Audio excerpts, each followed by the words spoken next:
Design thinking has altogether changed the meaning and scope of the designing industry. The concept of design thinking, though may be new to the society, its roots can be traced to longer times. Design thinking is the approach or the process taken to make the innovations more custom-centric and useful. People may often get confused between the concepts of designs and design thinking. However, designs are different from design thinking, as the former has a substantial component attached to it and can be easily seen or recognized. All the products around us contain designs in some or the other way, which is a basis of identifying them. However, design thinking is a process altogether which cannot be seen or touched. Design thinking denotes innovations and improvisations achieved through the process in making the solution a more viable one. The concept of design thinking mainly emerged in the Western countries in the late 1950s. The earlier attempts of bringing the process to light were made by Harold van Doren, who published a separate chapter focusing the concepts of designing methods in his book Industrial Design, which was a start towards the development of the concept.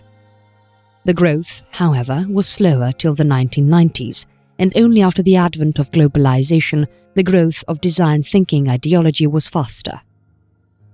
In the 1990s, the whole scope of the subject was widened, and traditional thoughts which related designing only to certain areas were removed, and a view that the design thinking is essential to all fields was adopted. The concept is no more restricted to Western countries, but throughout the world. The process of design thinking can be achieved in 5 significant steps. The steps are not specified, and many authors suggest different views for the same. However, the 5 significant steps are specified. The first step includes empathizing, which means to learn about the target group through observations. Following the same, adding supportive materials and researches are to be done, which is the defining phase of the process. Adding ideas is the next step, which includes putting all vague ideas and thinking of what possible outcome may follow. Ideas are general views and opinions and can be successful only with the prototyping technique. Prototyping is building a more precise picture over the vague ideologies. The final step involves testing the prototyping and concluding launching the product before the target audience. Design thinking is useful in almost all areas.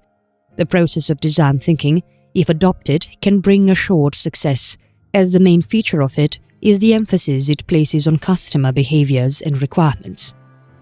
Design thinking in the present day is most sought by the business organization, who have adopted this as a means of competition to win over other business organizations.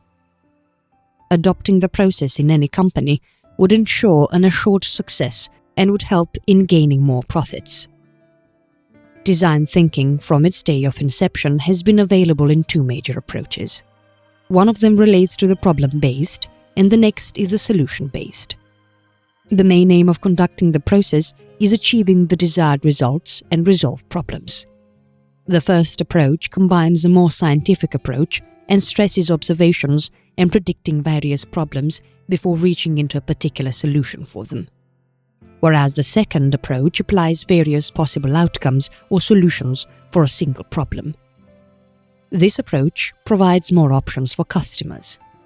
Both methods are equally important to resolve issues, and thus design thinking has given an entirely new meaning of designing.